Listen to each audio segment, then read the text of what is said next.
Sorria com o Dr. Veit. Dicas e informações sobre saúde bucal. Agora, na Sul-América Paradiso. E aí, pessoal, tudo azul? Você sabe o que é bruxismo?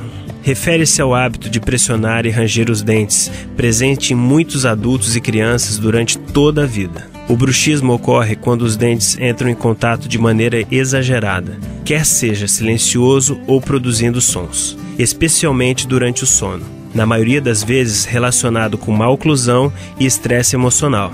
Então, combata equilibrando e cuidando de seus dentes. E sorria pra vida. Sorria com o Dr. Veit. Dicas e informações sobre saúde bucal. Aqui na Sul-América Paradiso.